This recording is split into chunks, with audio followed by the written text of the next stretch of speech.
Welcome back. ಗಮನಿಸ್ತಾ ಇದ್ವಿ ಮೊನ್ನೆ ರಾತ್ರಿಯಿಂದಲೂ ಕೂಡ ತುಂಗಭದ್ರಾ ಜಲಾಶಯದ ಪರಿಸ್ಥಿತಿ ಹೇಗಿದೆ ಅಂತ. ಅನ್ನದಾತರಿಗೆ ಆತಂಕ ತಂದುಬಿಟ್ಟಿದೆ. ವಿಜಯನಗರದ ಟಿಬಿ ಡ್ಯಾಮ್ ನಿರ್ವಹಣೆಗಾಗಿ ಬಂದ ಕೋಟಿ ಕೋಟಿ ದುಡ್ಡು ಎಲ್ಲಿ ಹೋಯ್ತು? ದುಡ್ಡು ಸದ್ಬಳಕೆ ಮಾಡಿದ್ರೆ ಇವತ್ತು ಈ ಸ್ಥಿತಿ ಬರ್ತಾ ಇರಲಿಲ್ಲ. ಡ್ಯಾಮ್ಗೆ ದುಡ್ಡು ಖರ್ಚು ಮಾಡದೆ ದುಡ್ಡು ಗುಳುಂ ಮಾಡಿದ್ರ ಅಧಿಕಾರಿಗಳು ಅನ್ನೋದು ಪ್ರಶ್ನೆ. ಜಲಸಂಪನ್ಮೂಲ ಸಚಿವರು ಇದಕ್ಕೆಲ್ಲ ಉತ್ತರ ಕೊಡ್ತಾರಾ? ಕೋಟಿ ಕೋಟಿ ದುಡ್ಡು ಜಲಾಶಯಗಳ ನಿರ್ವಹಣೆಗೆ ಅಂತ ಬರುತ್ತೆ, ಬಟ್ ನಿರ್ವಹಣೆ ಮಾಡಿದ್ರ? ಈ ಪ್ರಶ್ನೆಗೆ ಉತ್ತರ ಇಲ್ಲ. ನೋಡಿ, ಇದು ಈ ಕ್ರಸ್ಟ್ ಗೇಟ್ ಒಡೆದೋಗೋದಿದೆಯಲ್ಲ, ಹೌದು, ಇದು 19ನೇ ಕ್ರಸ್ಟ್ ಗೇಟ್ ಒಡೆದೋಗಿದೆ. ನೋಡಿ, ಆ ಚೈನ್ ಕಾಣ್ತಾ ಇದೆಯಲ್ಲ ನಿಮಗೆ, ಅದು ಕಟ್ಟಾಗಿದೆ. ಯಾಕೆ ಕಟ್ಟಾಗಿದೆ ಅಂತಂದರೆ ಅದು ಕಬ್ಬಿಣದ ಸರಳದು ಸಂಕೋಲೆ ಅದು. ಇದು ಆಮೇಲೆ ಎಷ್ಟು ಎಚ್ಚರಿಕೆ ವಹಿಸಬೇಕು ನಾವು ಅಂತಂದರೆ, ಈಗಂತೂ ಮಾಡೋಕ್ಕಾಗಲ್ಲ, ಫುಲ್ ಮಳೆ ಇದೆ. ಬಾಕಿ ಟೈಮಲ್ಲಿ ಅದರ ಬಗ್ಗೆ ಗಮನ ಹರಿಸಬೇಕಾಗಿತ್ತು, ಗಮನ ಹರಿಸಿಲ್ಲ. ಹಾಗಂತ ನೀರಾವರಿಗೆ ನಾವು ಕೊಡೋ ದುಡ್ಡು ಇದೆಯಲ್ಲ, ನೀರಾವರಿಗೆ ಈಗ ಇದರ ಹೆಂಗೆ ನೋಡ್ಕೋತೀವಿ ನಾವು ಅಂತಂದರೆ 65% ನಾವು ಕೊಡ್ತೀವಿ ಕರ್ನಾಟಕ. ಆಮೇಲೆ ಇದು ಕರ್ನೂಲ್ ಆಗಿ ತುಂಗಭದ್ರಾ ಆಗಿ ಎಲ್ಲ ಹೋಗುತ್ತೆ. ಈಗ ನೀವು ಈ ಎಲ್ಲಿ ಮಂತ್ರಾಲಯಕ್ಕೆ ಹೋಗ್ತೀರಲ್ವಾ, ಮಂತ್ರಾಲಯದಲ್ಲಿ ಸ್ನಾನ ಮಾಡೋದು ಇದೇ ನೀರನ್ನ. ಬಾಕಿ ಟೈಮಲ್ಲಿ ಭಾಳ ಡ್ರೈ ಆಗಿರುತ್ತೆ, ನಿಮ್ಗೆ ಗೊತ್ತಿದೆ ಹೆಂಗಿರುತ್ತೆ ಮಂತ್ರಾಲಯದಲ್ಲಿ ಅಂತೇಳಿ, ಫುಲ್ ವಾಸನೆ ಬರ್ತಾ ಇರುತ್ತೆ ಅಲ್ಲಿ. ಆ ಟೈಮಲ್ಲಿ ನೀವು ರಿಪೇರಿ ಮಾಡಬೇಕಾಗಿತ್ತು. ಈಗ ಈ ಕ್ರಸ್ಟ್ ಗೇಟ್ ಒಡೆದೋಗಿರೋದು ಸಾಧಾರಣ ಅಲ್ಲ. ನೀವು ಇಡುಕಿಯಲ್ಲಿ ಇಂಥದ್ದೊಂದು ಘಟನೆ ನಡೆದಿತ್ತು ಕೇರಳದಲ್ಲಿ ಇತ್ತೀಚೆಗೆ. ಅದು ಮತ್ತೊಮ್ಮೆ ಒಡೆದೋಗುತ್ತೆ ಅಂತ 2018 ಅಂತ ಅಂದ್ಬಿಟ್ಟು ಒಂದು ಸಿನಿಮಾ ಕೂಡ ಬಂದಿದೆ.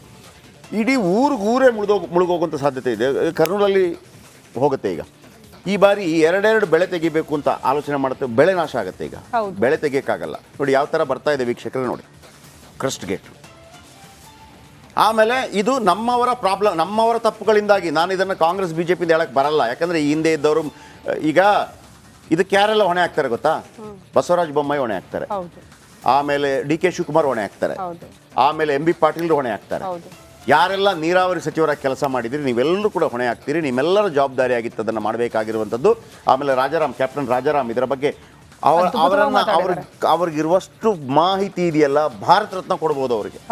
ಅಷ್ಟು ಪ್ರೀತಿಯಿಂದ ಹೇಳ್ತಾರೆ ಕ್ಯಾಪ್ಟನ್ ರಾಜಾರಾಮ್. ಯಾರು ಅದ್ರ ಬಗ್ಗೆ ತಲೆ ಕೆಡಿಸ್ಕೋತಾ ಇಲ್ಲ. ಎಲ್ಲರೂ ಕೂಡ ಹೆಂಗೆ ಫ್ರೀ ಹೊರಡೋದು, ಹೆಂಗೆ ಇದು ಮಾಡೋದು ಇದೇ ಆಗೋಗ್ಬಿಡುತ್ತೆ. ನೀವು ಫ್ರೀ ಕೊಟ್ಕೊಂಡು ಸಾಯಿರಪ್ಪ, ಬಟ್ ಅಟ್ಲೀಸ್ಟ್ ಇದರ ಬಗ್ಗೆ ಗಮನ ಹರಿಸಿ. ನೋಡಿ, ನಿಮಗೊಂದು ಕಥೆ ಹೇಳ್ತೀನಿ, ನಿಮಗೆ ಭಾಳ ಗೊತ್ತಿರಲಿಕ್ಕಿಲ್ಲ. KRS ಜಲಾಶಯದ ಬಗ್ಗೆ. KRS ಇದೆಯಲ್ಲ, ಅಲ್ಲಿ ಇಂಥದ್ದೇ ಕ್ರಸ್ಟ್ ಗೇಟ್ ಇದೆ. ಹಿರಿಯ ಪತ್ರಕರ್ತರೊಬ್ಬರು ಭಾಳ ಅದ್ಭುತವಾಗಿ ಇದರ ಬಗ್ಗೆ ಹೇಳ್ತಾರೆ. ಆ ಕ್ರಸ್ಟ್ ಗೇಟನ್ನು ತರಿಸಬೇಕು ಅಂತಂದರೆ ಬ್ರಿಟನ್ನಿಂದ ತರಿಸ್ಬೇಕಾಗಿತ್ತು ಆ ಟೈಮಲ್ಲಿ. ಒಂದು 14 ಗೇಟೇನ ಇದೆಯಂತೆ. ವಿಶ್ವೇಶ್ವರಯ್ಯನವರ ಕೆಪಾಸಿಟಿ ಬಗ್ಗೆ ಮಾತಾಡೋದು. ಫಸ್ಟ್ ತರಿಸ್ತಾರೆ ಕ್ರಸ್ಟ್ ಗೇಟು, ವಿಪರೀತ ಕಾಸ್ಟ್ಲಿ ಆಗುತ್ತೆ ಅಲ್ಲಿಂದ ತರಿಸೋದು. ಇನ್ನೊಂದು 3 ತರಿಸ್ತಾರೆ, ಅವರೇನೋ ಡಬಲ್ ಮಾಡ್ತಾರಂತೆ ದುಡ್ಡನ್ನು. ಒಟ್ಟು 7 ತರಿಸಿರ್ತಾರೆ. 7 ತರಿಸಿದ ನಂತರ ಇನ್ನೂ 7 ಬೇಕಾಗತ್ತೆ. ಇನ್ನೂ 7 ಬೇಕಾದ್ರೆ ಅವರು ವಿಪರೀತ ಡಿಮಾಂಡ್ ಮಾಡ್ತಾರಂತೆ. ವಿಪರೀತ ಡಿಮಾಂಡ್ ಮಾಡುವಾಗ ವಿಶ್ವೇಶ್ವರಯ್ಯನವರು ಮತ್ತು ಮಹಾರಾಜರಿಗೆಲ್ಲ ತಲೆನೋವು ಶುರು ಆಗುತ್ತೆ. ಏನು ಮಾಡೋದು ಅಂತೇಳಿ. ಆಗ ವಿಶ್ವೇಶ್ವರಯ್ಯ ಹೇಳ್ತಾರಂತೆ, ತಲೆ ಕೆಡಿಸ್ಕೋಬೇಡಿ, ನಾನೇ ಮಾಡ್ತೀನಿ ಅಂತ. ಏನು ನೀನು ಮಾಡ್ತೀಯಾ? ಹೆಂಗೆ ಮಾಡ್ತೀಯಾ? ಟೆಕ್ನಾಲಜಿ ಹೆಂಗೆ ಗೊತ್ತಿದೆ ನಿಮಗೆ ಅಂತೇಳಿ. ಅವರಂದ್ರಂತೆ, ಒಂದು ಕ್ರಸ್ಟ್ ಗೇಟ್ ಇದೆ ನನ್ನ ಬಳಿ ಇನ್ನೂ, ಅದು ಒಂದು ಕ್ರಸ್ಟ್ ಗೇಟ್. ನಾನೀಗ ಅಂದರೆ ಅವರು ರಿವರ್ಸ್ ಇಂಜಿನಿಯರಿಂಗ್ ಮಾಡ್ತಾರಂತೆ.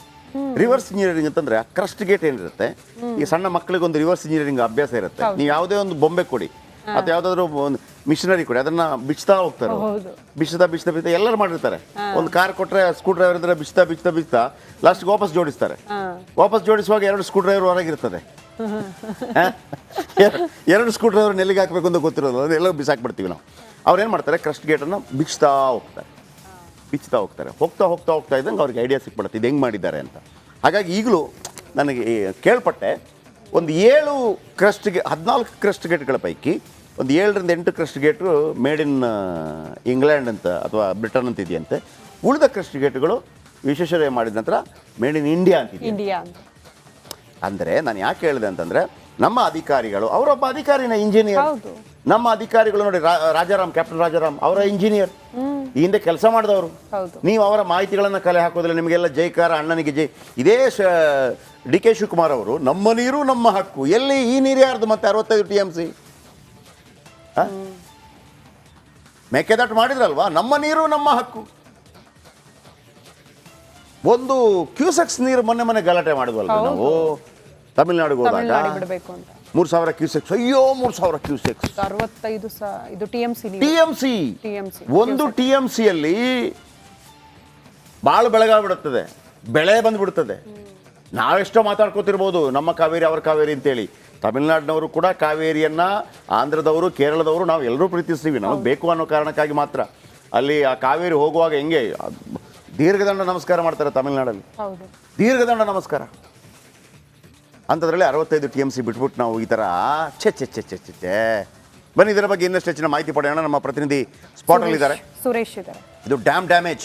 ಒಂದು ಕಡೆ ಸುರೇಶ್ ಅವರಿದ್ದಾರೆ, ರೇಣುಕಾರಾಧ್ಯ ಒಂದು ಕಡೆ, ಮತ್ತೊಂದು ನಾಗೇಂದ್ರ ಬಾಬು. ಯಾರಿಗ ಹೋಗೋಣ ಈಗ? ನಾಗೇಂದ್ರ ಬಾಬು ಅವ್ರಿಗೆ. ಓಕೆ, ನಾಗೇಂದ್ರ ಬಾಬು. ಎಸ್, ನಾಗೇಂದ್ರ ಬಾಬು, ಎಲ್ಲ ವಿಪತ್ತುಗಳ ಕಡೆ ನೀವು ಇರ್ತೀರಿ. ಒಂದು ಕಡೆ ಶಿರೂರು ಆಯಿತು ವಿಪತ್ತು, ನೀರು. ಎರಡನೇದು ವಯನಾಡು, ನೀರು. ಮೂರನೇದು ಈಗ TB ಡ್ಯಾಮ್. ಇದು ನಾವೇ ಮಾಡ್ಕೊಂಡಿರುವಂಥ ತಪ್ಪುಗಳು, ಪ್ರಕೃತಿಯಲ್ಲ, ನಾವೇ ಮಾಡ್ಕೊಂಡಿರುವಂಥ ತಪ್ಪುಗಳು. ಏನಾಗ್ತಿದೆ, ಇನ್ನಾದರೂ ಬುದ್ಧಿ ಬಂದಿತ್ತಾ ಅಥವಾ ಕೆಲವು ಜೀವಗಳು ಹೋಗಬೇಕಾಗಿತ್ತ? ಏನು ಕತೆ?